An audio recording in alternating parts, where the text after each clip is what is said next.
Tuntutan Thailand buat striker Irak terkena sanksi. Timnas untung besar. Pengganti Gerald Vandenberg yang layak tangani Timnas U23. Alasan Tom Hai tolak jabat tangan pemain Lebanon. Kevin Dix panaskan persaingan sektor bek tengah. Assalamualaikum warahmatullahi wabarakatuh. Salam olahraga. Tuntutan Thailand atas striker Irak terkena sanksi FIFA.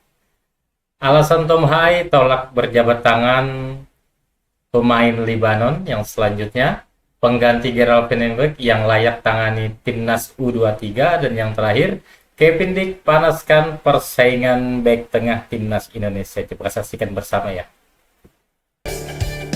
Laga final Kings Cup antara Thailand dan Irak menyisakan ketegangan tak hanya di lapangan, tapi juga di luar pertandingan. Dalam duel yang berlangsung panas itu, salah satu pemain Irak diduga melakukan pelanggaran keras terhadap ikon Timnas Thailand. Insiden tersebut kini tengah disorot dan berpotensi berujung pada sanksi berat bagi pemain Irak tersebut. Jika benar dijatuhi hukuman, sang pemain dipastikan absen saat Irak menghadapi Timnas Indonesia di laga mendatang. Situasi ini tentu menjadi angin segar bagi skuad Garuda yang bisa memanfaatkan celah dan absennya salah satu pilar utama lawan. Perlu diketahui sebelumnya, media Thailand menyoroti pelanggaran keras pemain Irak Mohanad Ali nomor 10 yang mengakibatkan cedera pada Chanatip Songkrasin dan berujung kartu merah langsung. Siam Sport menyebut aksi tersebut layak mendapatkan sanksi berat dari FIFA dan AFC serta membuka kemungkinan Mohamed absen saat Irak menghadapi Timnas Indonesia dan Arab Saudi. Pakar sepak bola berpendapat bahwa FIFA dan AFC mungkin akan memberikan sanksi keras yang berpotensi membuatnya absen membela Irak pada putaran 4 kualifikasi Piala Dunia 2026 melawan Timnas Indonesia dan Arab Saudi. Tulis Siam Sport. Lebih lanjut, media tersebut menjelaskan jika Federasi Sepak Bola Thailand bisa mengirimkan reports of match dan bukti-bukti kepada FIFA dan AFC agar ada tindakan real terhadap Mohanad Ali. Selain itu, Mohanad Ali dan Federasi Sepak Bola Irak bisa dikenai sanksi tambahan berupa denda sebagaimana tertuang dalam pasal-pasal Komisi Disiplin. Jika Mohanad Ali dihukum, dia akan absen pada putaran 4 kualifikasi Piala Dunia 2026 yang digelar Oktober melawan Timnas Indonesia dan Irak. Satu momen kecil di akhir laga tiba-tiba menjadi sorotan. Ya, Tom Hai menolak berjabat tangan dengan pemain Lebanon. Bukan tanpa alasan, gestur itu menyimpan pesan yang kini mulai ramai dipertanyakan publik.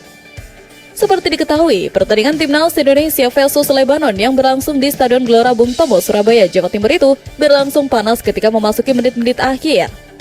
Kejadian itu bukan tanpa sebab. Pasalnya, beberapa pemain Lebanon memperlihatkan gestur permainan keras. Bahkan, pertandingan sempat terhenti karena emosi pemain Lebanon terhadap Marcelino Ferdinand yang melempar bola ke lapangan untuk lemparan ke dalam. Upaya mengulur waktu tersebut dinilai tidak wajar mengingat laga ini bukan kompetisi resmi. Setelah pertandingan selesai, Tom Hai kedapatan menolak jabat tangan pemain lawan. Ia mengakui bahwa dirinya memang sengaja melakukan hal itu. Ia merasa lawan bermain jauh di luar batas wajar.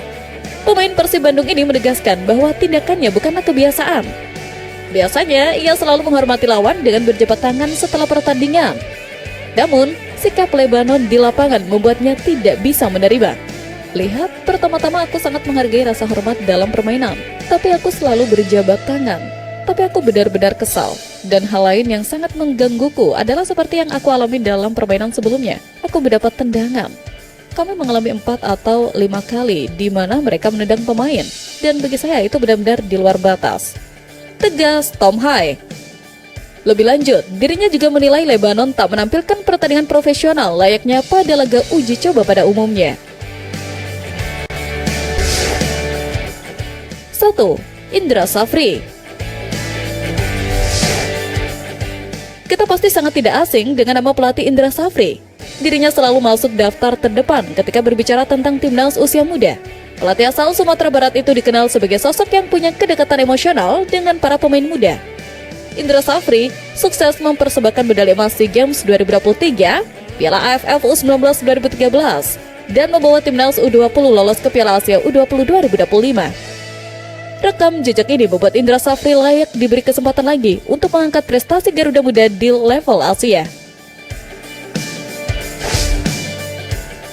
2. Dova Arianto.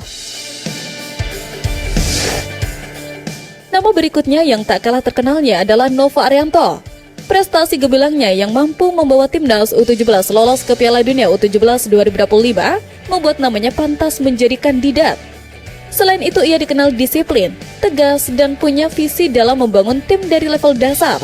Karakternya yang keras dianggap mampu meningkatkan mental bertanding para pemain muda yang kerap kali kesulitan ketika menghadapi lawan-lawan tangguh di level Asia.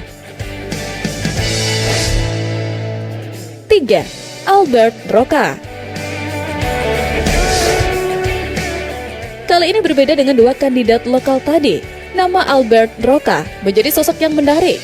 Dirinya pernah mencatatkan prestasi mengangkat Bengaluru FC klub India hingga ke final AFC Cup 2016. Selain itu, pelatih asal Spanyol ini pernah menjadi asisten Frank Rijkaard di Barcelona dan Timnas Arab Saudi.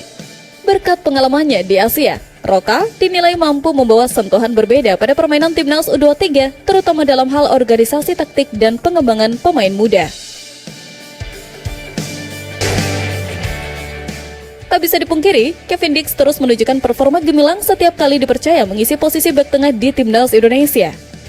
Konsistensinya tidak hanya terlihat di level Timnas, tetapi juga saat membela klub lamanya. Penampilan impresif itu pun membawanya direkrut oleh klub elit Eropa Borussia Mönchengladbach. Bergabungnya Dix ke klub besar Bundesliga ini menjadi bukti kualitasnya yang semakin diakui. Dengan performa di Timnas, kehadiran Dix kini membuat persaingan di lini belakang skuad Garuda semakin ketat. Seperti mana diketahui, pasca melawan Lebanon kemarin, Kevin Dix benar-benar menunjukkan kemampuannya sebagai pemain serba bisa. Kehadirannya ini jelas membuat persaingan di lini belakang Timnas Indonesia makin sesak. 1 bulan ke depan bakal jadi momen krusial bagi Patrick Kluivert untuk menentukan formasi terbaik. Pelatih asal Belanda itu berniat mengubah formasi dari 3 bek tengah sejajar menjadi 2 bek tengah sejajar. Kondisi itu jelas berpengaruh dan membuat persaingan bertambah panas.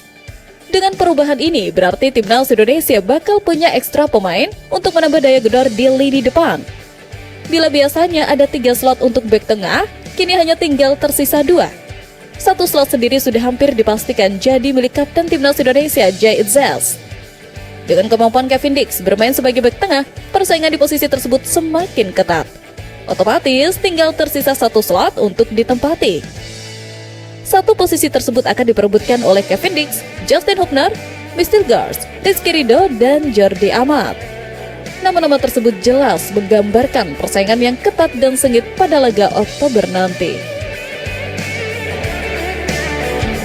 Itu saja untuk video saya saat ini. Nantikan video saya selanjutnya. Sampai jumpa.